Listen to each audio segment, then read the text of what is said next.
विठ्ठल माझा माझा माझा माझा माझा विठ्ठल माझा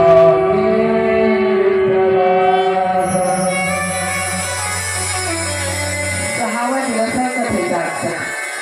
कोणता? सहावा. आणि तरी भजन लागलं का सांगावं लागतं. टाळी वाजवा, हा दोन्ही हातानं वाजवा, हात वर करून वाजवा. आता निम्म्यापेक्षा जास्त माता मावल्या म्हणत असतील तुम्ही तर टाळी वाजवायला सांगता, आम्हाला तर असं वाटतं उठून नाचा. पण महाराज फक्त वाटतं ना. हा अहो सोपं करून सांगू का, सगळ्यात बलवान जर कोणी असेल तर ती वेळ आहे.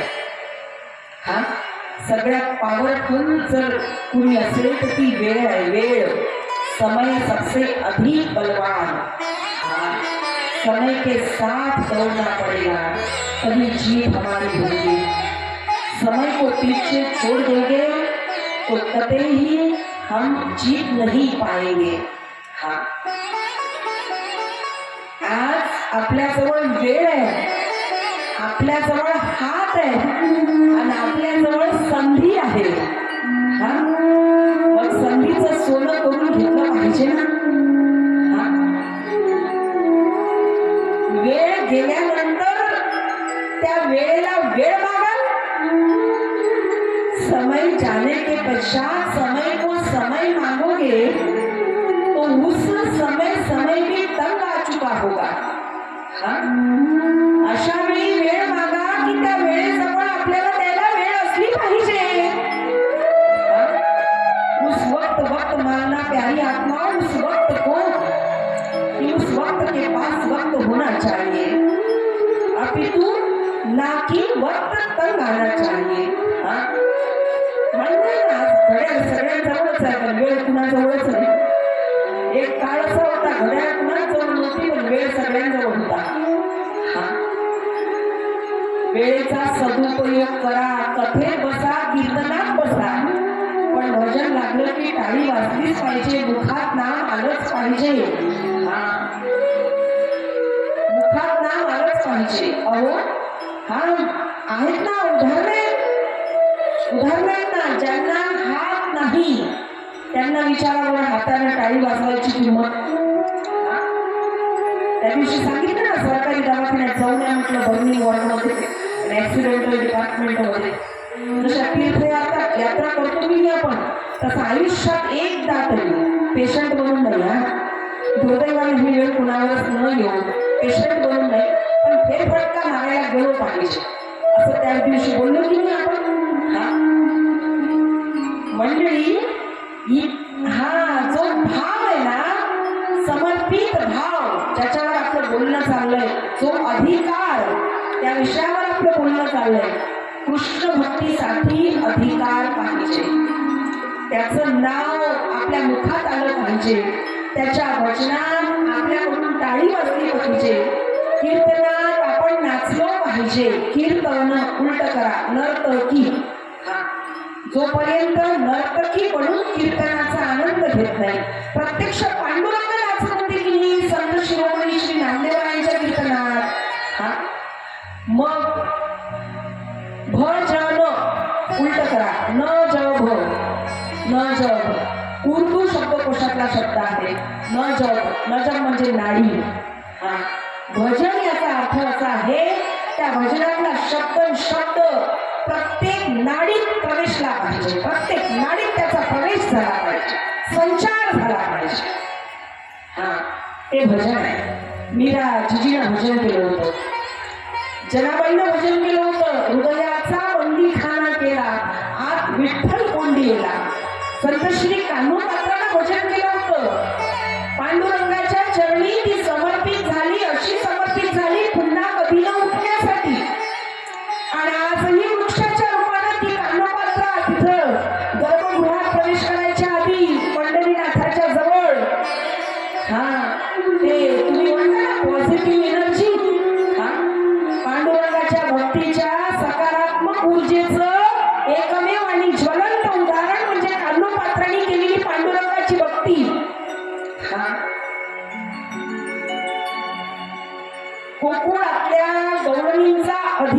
होता.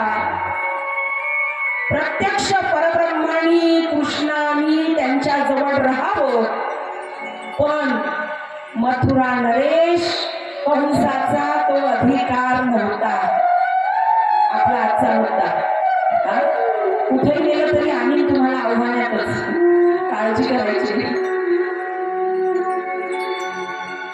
मथुराधिपती कंस तब्बल 11 वर्ष झाली. किती? 11 वर्ष. ऐकून घ्या सगळ्यांनी बरं.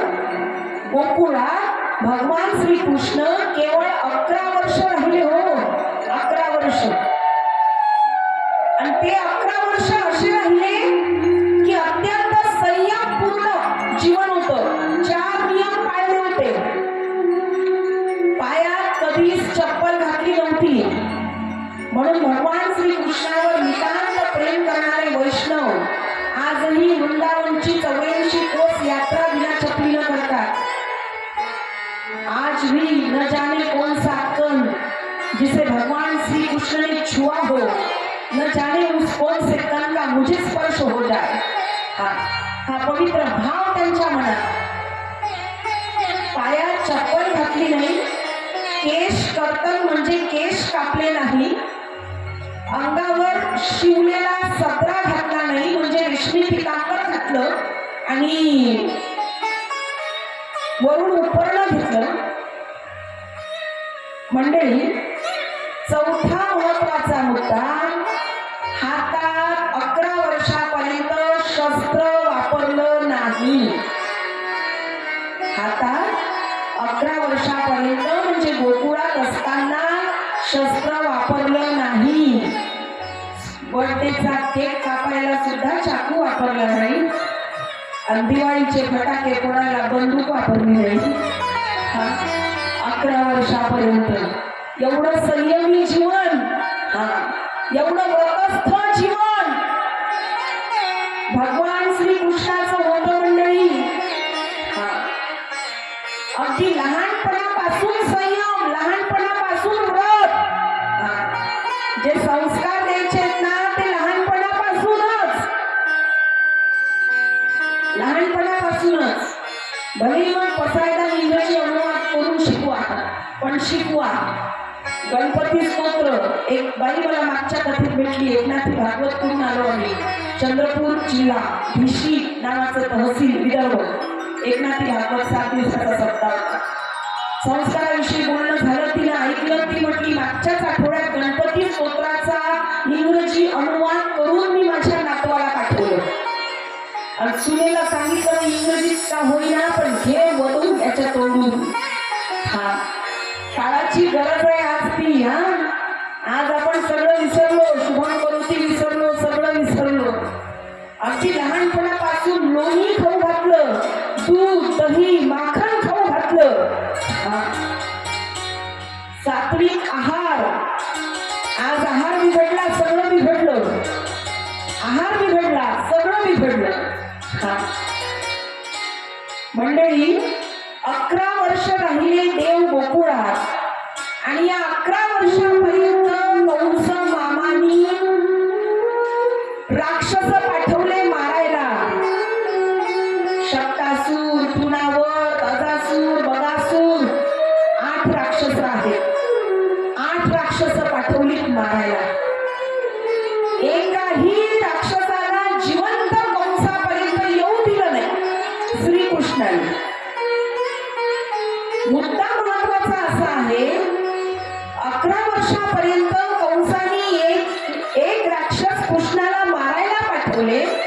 श्रीकृष्णाने एकाही राक्षसाला जिवंत ठेवलं नाही, शस्त्र वापरलं नाही, पण बौद्धिक सामर्थ्यानुसार युक्तीच्या जोरावर प्रत्येक राक्षसाचा वध केला. मंडळी, एवढी साधी गोष्ट कंसाच्या लक्षात आली नाही 11 वर्षापर्यंत. की मी एवढ्या राक्षसांना पाठवलं, त्या सगळ्या राक्षसांना मारूनच टाकलं. सगळ्या राक्षसांना मारणारा हा कुणीतरी दिव्य अवतारी महान पुरुष असला पाहिजे. एवढी साधी गोष्ट कंसाच्या लक्षात येऊ नये. What is reason? Exact reason is that कंसाचा अधिकार नव्हता. हा? कृष्णाला समजून घेणं हा कृष्णाचा अधिकार नव्हता. आणि म्हणून हे द्वंद्व युद्ध 11 वर्षापर्यंत चाललं. 11 वर्षापर्यंत. आणि आज अत्यंत चिंतित बसले कंस राजा. काय करावं काही कळत नव्हतं. का म्हणे माझं वय वाढत चाललंय, तसा मी वयस्कर होत चाललोय, माझं बल कमी होत चाललंय. आणि अष्टमीच्या रात्री जन्माला आलेला गोकुळात नंदाचा तो पोरगा वय जसं वाढत आहे तसा तो ताकदवान बलवान शौर्यवान होत आहे. आणि तो आता कधी माझ्या वृद्धापकाळाचा फायदा घेईल, माझ्यावर आक्रमण करील. मी काय करू? कंस राजाचं मित्र मंडळ तिथं कंस राजाच्या समवेत बसलं होतं. कंस राजाचे मित्र कसे असतील? कंस राजा सारखेच. कंस राजा म्हणजे काय? कंस राजा म्हणजे विनाशकाली विपरीत बुद्धी. कंस राजा म्हणजे दुराचार. कंस राजा म्हणजे दुष्टतेचा कळस. आणि तो एवढा कळस की जन्मदात्या बापाच्या हातापायात बेड्या घातल्या, अंधार कोठडीत नेऊन डांबलं, हिसकावून त्यांच्या डोक्यावरचा राज मुकुट घेतला घालून, आणि मथुरावासियांना म्हणे तुमचा राजा मी कंस. एवढी दुष्टता. म्हणून दुष्टतेचा कळस, पापाचा कळस कंस म्हणजे. आणि आता कंसाचे मित्र बसले कंसाच्या सोबत. ते कसे असतील बरं? त्या दिवशी बोललो ना आपण, बुद्धीचा संगती ही बुद्धीच्या विषयावरून ठरते. हा, ते कंसाचे मित्र काय आहे, कंस राजाला सांगतील ना का तुम्ही मग अभिषेक करा, तुम्ही मग आरती करा, त्यांची मिरवणूक काढा. हा, त्यांनी सांगितलं राक्षस आपले म्हणून काय काळजी करता, पहेलवान आहेत ना पहेलवान. म्हणे आहेत पहेलवान, पण त्यांना गोकुळात कसं पाठवायचं? म्हणे तुम्ही मथुरा नरेश आहात, तुमच्यासाठी काय कमी आहे? हा, तुमच्यासाठी काय काय राजा बोले आणि म्हणतात ना ते दाढी आले, तुम्ही एक ऑर्डर द्या सगळं तयार होईल. फार मोठा समारंभ करा म्हणे. ज्याची आध्यात्मिक शक्ती जागृत नाही तो कायम दुसऱ्याच्या निर्णयावर विश्वासू नसतो. आणि आपल्याला माहित आहे तो दुसऱ्यावरही विश्वास त्याचा कार्यभार उडाला. कंसाने ऐकलं, फरमान सोडलं. म्हणे सुंदर अशी समारंभ, यज्ञ समारंभ, आणि मोठमोठे ऋषीमुनी येणार आहेत, मोठमोठे राजे येणार आहेत. आपल्या मथुरा नगरीमध्ये फार मोठा असा समारंभ आयोजित आहे. सगळ्या मथुरावासियांना बातमी कळली. समारंभ म्हणजे सोप्या भाषेत सांगू का, लवकर कळावं यासाठी एक प्रकारची यात्राच जणू. आणि अशा सुंदर समारंभाचं नियोजन केलं गेलं. मथुरावासियांना सांगण्यात आलं. संपूर्ण मथुरावासी अत्यंत उत्सुक झाले, कारण त्यांना हे माहीत झालं होतं की दूरच्या नात्याला का होईना पण कृष्ण कंसाचा भाचा आहे, आमच्या राजाचा भाचा आहे. आणि स्पेशल आमंत्रण, एक स्पेशल प्रमुख म्हणून आमंत्रण कृष्णाला असणार आहे. कृष्ण येणार आहे. कारण बाजारपेठेत ज्या गवळणी येत होत्या ना, त्या गवळणींच्या मुखातून भगवान श्री कृष्णाचं चरित्र म्हणजे पराक्रमच ऐकले होते. पण आज प्रत्यक्ष त्या कृष्णाला आम्हाला पाहता येईल म्हणून सगळी मथुरा सजवण्यात आली. सगळे मथुरावासी अत्यंत जोमानं उत्साहानं तयारीला लागले. उत्साह 3 दिवसावर येऊन ठेपला. कुणाला गोकुळात पाठवून कळत नव्हतं कंस राजाला. आणि म्हणून पुन्हा एक अधिकारी व्यक्तिमत्व जे मथुरेमध्ये वास्तव्य करीत होतं ते म्हणजे अक्रूर काका, ज्यांच्या नावातच त्यांची व्याख्या आहे. अक्रूर, अ म्हणजे नाही, जे क्रूर नाही. आणि जे क्रूर नाही, म्हणून भगवंताला आणण्याचं सामर्थ्य त्यांच्यात आहे. क्रूर नाही, अक्रूर. भगवंताला बोलवायचं आहे ना, मग त्याच्यासाठी संत पाहिजे. राजा से महाराज बडे क्योंकि इनके कहे भगवान खरे. संत पाहिजे, भगवंताला बोलवायचं आहे. मग भगवंताला बोलवायचं त्याच्यासाठी संतच पाहिजे. कोणता मुख्यमंत्री कोणता पंतप्रधान नाही गेला तिथं विजयनगरच्या राजाकडे. कोण गेलं होतं? संत शिरोमणी महापुरुष संत श्री भानुदास महाराज. आणि त्यांनी त्या राजाकडून परब्रह्माला आणलं, पंढरीनाथाला आणलं. तुमच्या आमच्यावर कृपा करण्यासाठी त्यांची पुनर्स्थापना, पंढरीनाथाची पुनर्स्थापना पंढरपुरासारख्या पावन नगरात केली. तिथे कोणी अधिकारी लाल दिव्याच्या गाडीत बसून गेले नव्हते. संत गेले होते, संत श्री भानुदास महाराज. आजही जेव्हा आपण जातो तेव्हा महाराजांच्या समाधीचं दर्शन आपल्याला होतं. माहीत नाही हा भाग वेगळा, माहीत करून घ्या आणि खऱ्या अर्थानं डोकं टेकवा समाधीवर संत श्री भानुदास महाराजांच्या. मंडळी, अक्रूर काकांना बोलवलं. अक्रूरा, मी सांगतो तेवढं कर.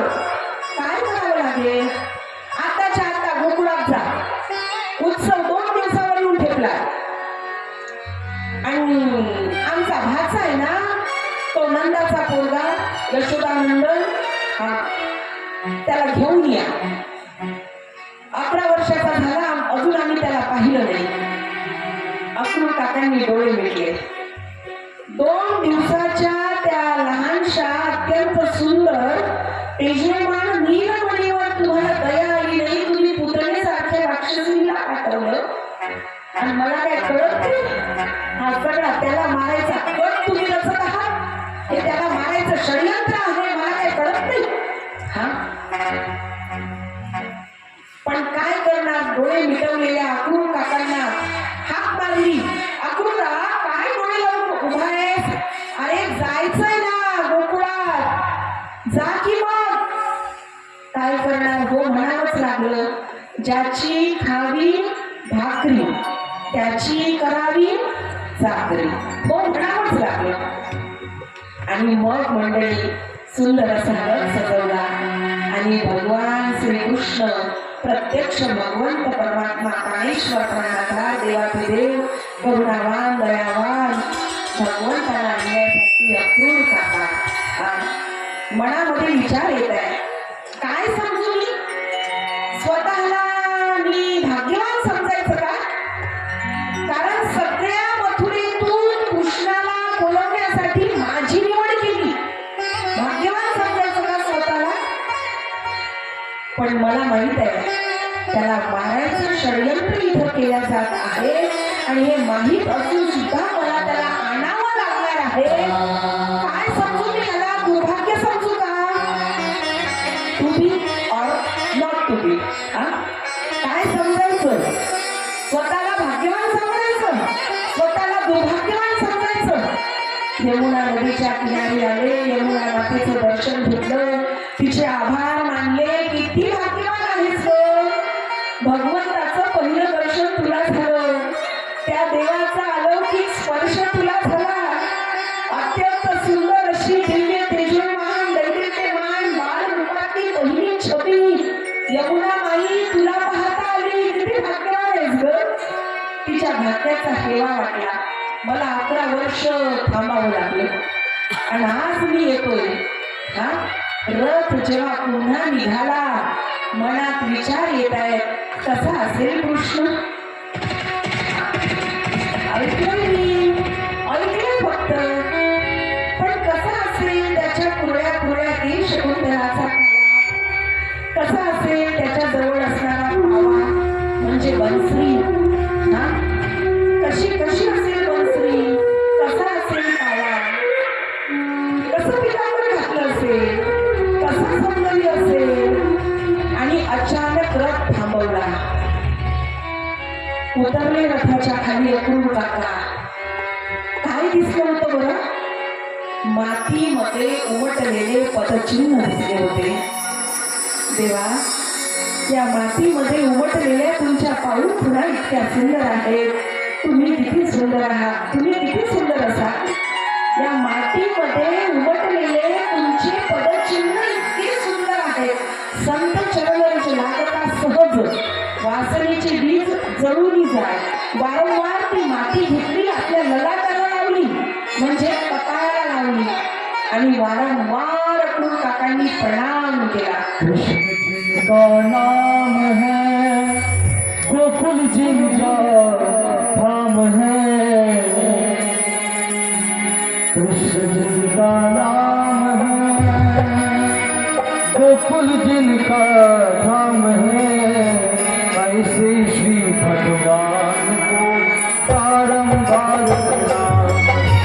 ऐसे श्री भगवान को बारंबार प्रणाम. जिनका नाम है, गोकुल जिनका धाम है. जिनका नाम है, गोकुल जिनका धाम है.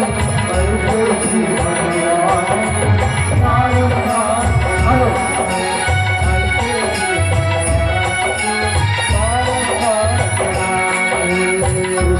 जिनका नाम है, गोकुल जिनका धाम है. जिनका नाम है, गोकुल जिनका धाम है. ऐसे श्री भगवान को बारंबार प्रणाम. ऐसे श्री भगवान को बारंबार प्रणाम. हरि बोल. बोल कृष्ण कन्हैया लाल की जय.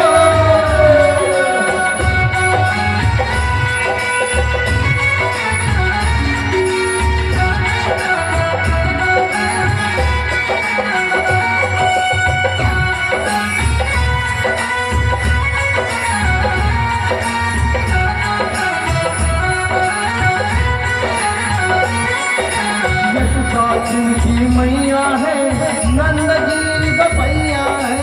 यशोदा जिनकी मैया है, नंद जी बपैया है.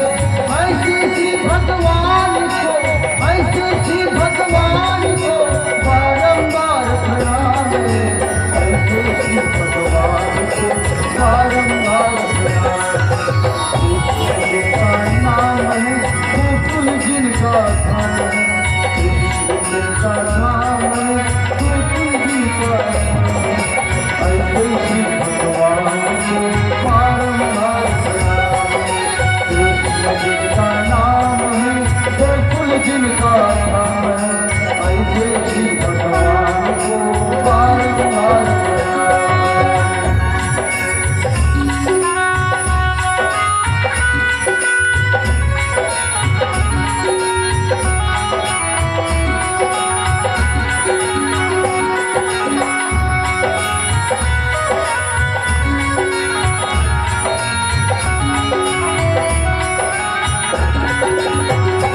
बोल कृष्ण कन्हैया लाल की जय.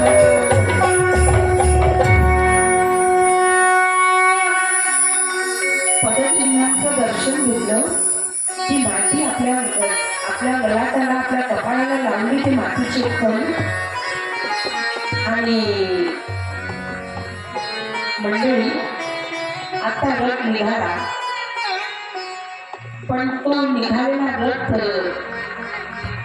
नंद बाबाच्या वाड्यावर येऊनच थांबला.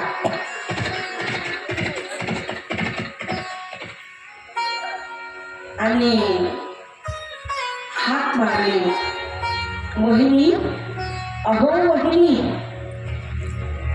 यशोदा माई डोकावून पाहते, अक्रूर भाऊजी तुम्ही आहात. आश्चर्य वाटलं तिला. कसं काय? निरोप नाही, आरोप नाही, आणि कसे काय? घरात बोलवलं, आदरातिथ्य झालं, पाय धुणं, पाणी पिणं, आदरातिथ्य झालं, सुंदर थंडगार ताक प्यायला पिलं. द्वापार युगातल्या संस्कृतीप्रमाणे सुंदर थंडगार ताक प्यायला पिलं. आणि विचारत होती यशोदामाई वारंवार, कसं काय तुमचं येणं झालं? म्हणे कृष्ण आहे ना त्याच्या भेटीला आलोय त्याला पाहायला आलोय म्हणजे एवढ्या वर्षात कधीच नाही आज असे अचानक आणि मला यांनी सांगितलं की तुम्ही येणार आहात. अक्रूर काका विचारत आहेत हा मी महागडला पाहतोय कुठे आहे नंद दिसत नाही मला. ते जरा बाहेर गेले येतीलच एवढ्या तारतम्य नहीं ज्ञानी ने तो ज्ञान गया पाणी में. यशोदा माई जवळ विषय कसा काढू ती सहन करू शकणार नाही आणि म्हणून नंद बाबा येईस तोवर वाट पाहिली. नंद बाबा आले आणि नंद बाबांचे तोच आश्चर्याचा प्रश्न अक्रूरा अरे बाबा कसा काय तू. आणि इकडच्या तिकडच्या गप्पा केल्या इकडून तिकडून विषय फिरला का नंद बाबा विचारायचेच अक्रूरा माझं मन मला सांगतंय मी तुझ्या चेहऱ्याकडे पाहतो ना तुझ्या ओठावर एक आहे आणि तुझ्या मनात काहीतरी वेगळंच आहे. सांग रे बाबा खरं सांग तुझ्या येण्याचं काय प्रयोजन आहे. सांगावंच लागणार ना खरा विषय तर मांडावाच लागणार. आणि म्हणून अक्रूर काकांनी सांगितलं आमचा मथुरा आमचं नगर हा मग मथुरा नरेश आमचे राजे कंस हा मग आणि त्यांच्या मथुरेत फार मोठ्या समारंभाचं आयोजन आहे. दूर दूर देशातून प्रांतातून राजे येणार आहेत ऋषी मुनी येणार आहेत यज्ञ समारंभ आयोजित आहे.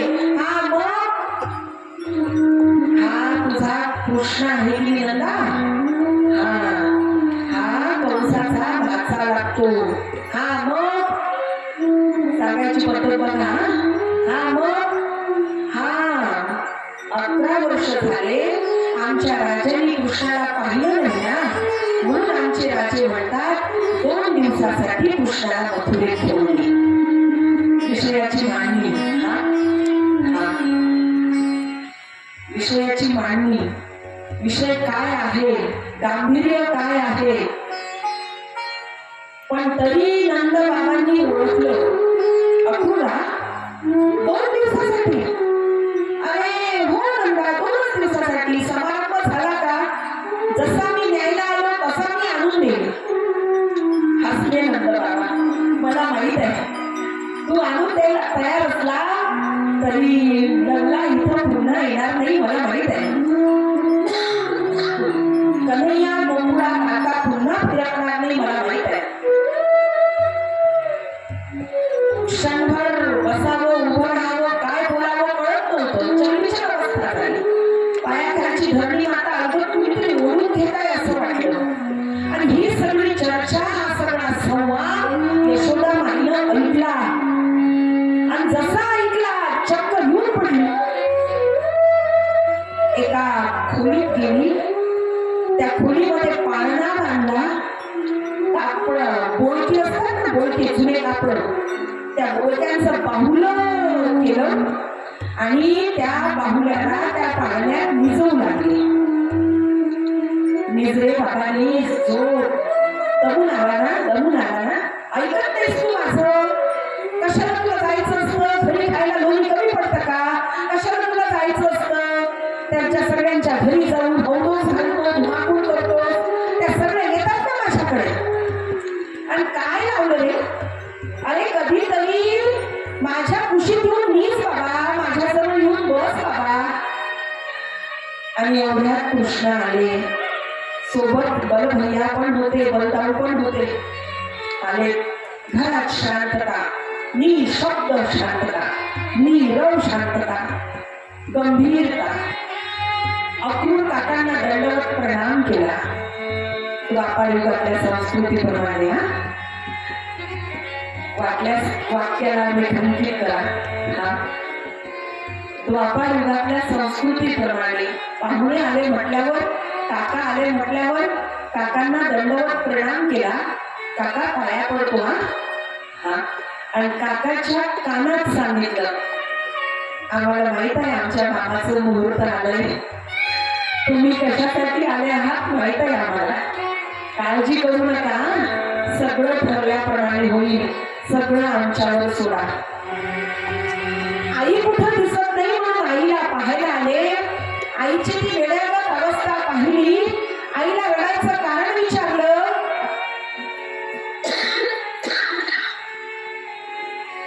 माँ क्यों रो रही है? हाँ? ये रोना किस बात के लिए? अक्रूर चाचा आए, मथुरा हमें ले जाने के लिए वो बोल रहे हैं. हमें पता है कि इस बात के लिए रो रही है तू? हाँ? विचारलं का मी मथुरेत चाललो म्हणून रडत आहेस तू? काय करू कृष्णा, 11 मिनिटासारखे 11 वर्ष निघून गेले, तुला डोळे भरून पाहिलं सुद्धा नाही. आणि का रे, दह्याची माथा फोडता फोडता इतका मोठा झाला तू? तुला राजा म्हणून आमंत्रण झाला, तू इतका मोठा झाला. श्रीकृष्ण नुसतं हसले. आई, हा खेळ तुला काय सांगू मी? हा? आणि हा खेळ तुझ्या लक्षात यावा यासाठीच तर मग तुला माझ्या मुखात सगळं ब्रह्मांड दाखवलं होतं ना. हा? लहानपणी संपूर्ण ब्रह्मांडाचं दर्शन भगवान श्रीकृष्णाच्या मुखामध्ये आईला झालं होतं. आणि म्हणूनच काय बोलतील श्रीकृष्ण. आई म्हटली तुला जाऊ नाही देणार मी. आई असं करू नकोस, असा गेला असा आला 2 दिवसात परत येईल. नको सांगू. हा, तू एकदा मथुरेत गेला का तू पुन्हा इकडे यायचा नाहीस, मला माहित आहे. सगळीकडे ही वार्ता पसरली, सगळीकडे वाऱ्यासारखी. सगळे गोप वाढले, सगळ्या गवळणी आल्या, गोशाळेतल्या गाई, सगळीकडे बन्सरी वादन ऐकलं का वायू वेगानं धावणारी हरण सुद्धा जागच्या जागी थांबले. पक्ष्यांच्या चुमचुमाटामध्ये सुद्धा एक वेगळ्या प्रकारची आर्तता जाणवत होती. गोशाळेतल्या गंगी नावाच्या गाईचा नियम होता, ती श्रीकृष्णाने चारा चालल्याशिवाय चाराच खायची नाही. पांढरा असा वाहायला लागला, एक वासरू दूध प्यायला तयार नाही. सगळे सगळे आले नंदबाबाच्या वाड्यावर. आणि मंडळी, ही सगळी शोकाकुल परिस्थिती. हा, इथं थोडा राधाराणीचा संदर्भ आलाय, पण तिला जाऊ नको असं नाही म्हटलं.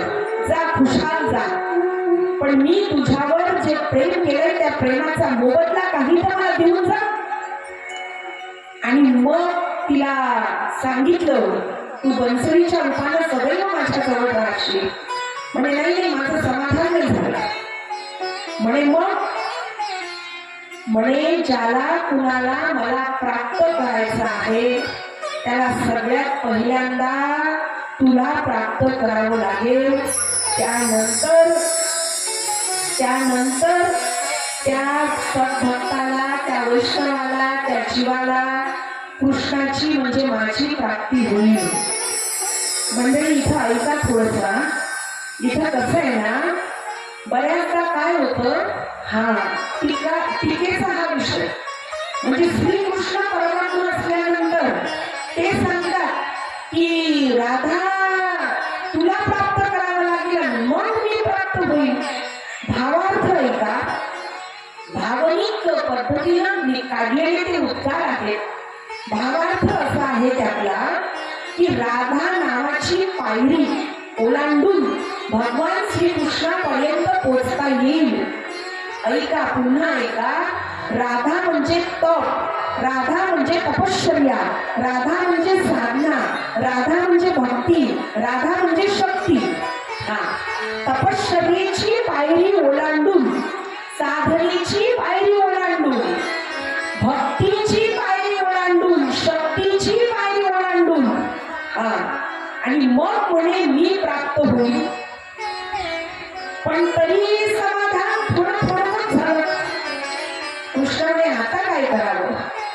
आणि मग भगवान श्रीकृष्णाने सांगितलं, माझ्या नावाच्या पहिले तुझ्या नावाचा उच्चार केला जाईल, इसलिए कोई नहीं कहता श्याम राधा, सब कोई कहते हैं राधे श्याम, राधे कृष्ण, सीताराम.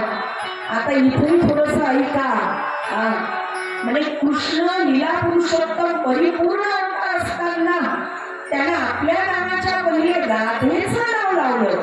काय गरज त्याला? इथेही थोडस ऐका.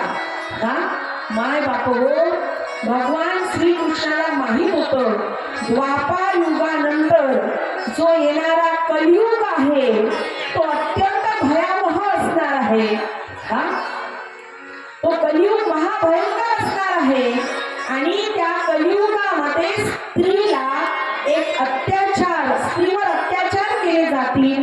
त्या कलियुगामध्ये स्त्रीला एक भोगवस्तू समजल्या जाईल, स्त्रीला एक निम्न दर्जा दिला जाईल. आणि म्हणून भगवान श्रीकृष्णाला हे सिद्ध करायचं होतं की भारतवर्षाची संस्कृती जी युगांपासून चालत आलेली आहे ती पुरुष सत्ताक संस्कृती नसून ती मातृसत्ताक संस्कृती आहे. झोपले का काय सगळे? वाजवा की टाळ्या. मातृसत्ताक संस्कृती आहे आपली भारतवर्षाची, म्हणजे भारत देशाची. आणि या देशात मातृत्व एवढं नखशिखांत भरलं आहे की चक्क देशाच्या नावाचा उच्चारही भारत माता असा केला जातो. चीन माता की जय म्हणत नाही आपण, अमेरिका माता की जय म्हणत नाही. मातृत्व एवढं नखशिखांत भरलेलं आहे की देशाचं नाव सुद्धा घेताना त्या देशाला सुद्धा भारत माता लावलं जातं. भारत माता म्हणून देशाचा सत्कार केला जातो. एवढं मातृत्व. आणि हे सिद्ध करायचं होतं श्रीकृष्णाला की पुरुष प्रधान संस्कृती नाही, मातृप्रधान संस्कृती आहे, युगांपासून चालत आलेली. आणि म्हणून पुराणामध्ये सुद्धा कितीतरी वीर पराक्रमी स्त्रिया, पुराणामध्ये सुद्धा कितीतरी शर्वरी आहे, गार्गी आहे, मैत्रिणी आहे, कितीतरी सती अनुसूया जिच्या माध्यमातून भगवान श्री दत्तात्रय प्रभू प्रकट झाले.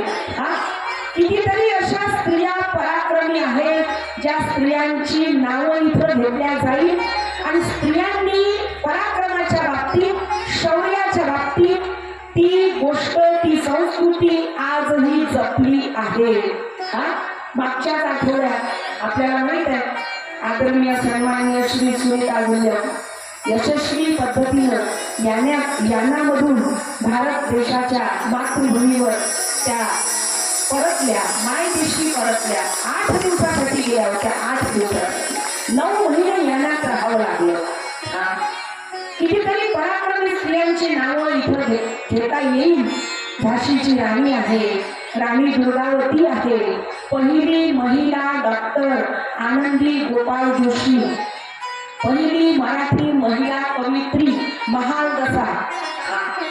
कितीतरी असे नावं घेतल्या जातील. आजपर्यंत, आजच्या तारखेपर्यंत आमच्या महामहिम माजी राष्ट्रपती श्री प्रतिभाताई पाटील म्हणा, द्रौपदीजी म्हणा, ज्या आता विद्यमान आहेत, कितीतरी महिलांचे नावं या ठिकाणी पराक्रमाच्या बाबतीत घेतल्या जातील. दगड बनून राहिलेली ती अहिल्या, तिचं सुद्धा नाव इथं घेतल्या जाईल. मंडळी, ही संस्कृती मातृसत्ताक संस्कृती आहे हे समजून सांगायचं होतं. आणि म्हणून राधे श्याम, राधे कृष्ण, सीताराम, म्हणून हे सगळं. मंडळी, सगळं आटोपलं आणि निघाले मथुरेच्या रस्त्यावर अक्रूर काकाच्या रथात विराजमान होऊन. आणि अक्रूर काकांनी आश्वासन दिलं, म्हणजे मी रक्षण करीन. आणि मग निघाले कृष्ण कन्हैया बलदाऊ सोबत. आता ग्रंथात वेगवेगळे संदर्भ आलेले आहे. मित्र सोबत होते, नंद बाबा सोबत होते. रथ निघाला. यमुना नदीचं पुन्हा दर्शन घेतलं. लपवलेले शस्त्र पुन्हा घेतले. पुन्हा रथ निघाला. तो मथुरा नगरीमध्ये रथ घेऊन पोचला. सगळ्यात पहिल्यांदा अत्यंत कुरूप दिसणाऱ्या कुबजेच्या हातातला चंदनाचा लेप म्हणे मला लावून दे. आणि जसा भगवंताचा स्पर्श झाला ती लावण्यवती स्त्रीमध्ये तिचं परिवर्तन झालं. आणि अशा प्रकारे भक्त किती का गर्दीत असला तरी तो भगवंताच्या नजरेतून सुटत नाही. म्हणून आपल्या सगळ्यांची नजर भगवंतावर आहे, पण आपण असं काहीतरी केलं पाहिजे भगवंताची नजर आपल्यावर पडेल.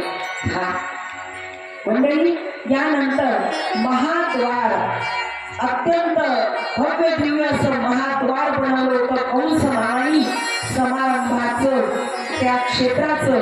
आणि त्या महाद्वारावर उभे आहेत भगवान श्रीकृष्ण बलदाऊ अक्रूर काकांच्या रथातून उतरले. मामानी भाच्याच्या स्वागतासाठी सुंदर उपहार ठेवला होता. पूर्या पीड नावाच्या हातीला मध्य बाजू तिथून उभं केलं होतं. दोघांचाही बलदाऊ सोबत श्रीकृष्णासोबत पूर्या पीडाचं युद्ध झालं. दात उपटले. पूर्या पीडाचा वध केला, म्हणजे हत्तीचा वध केला.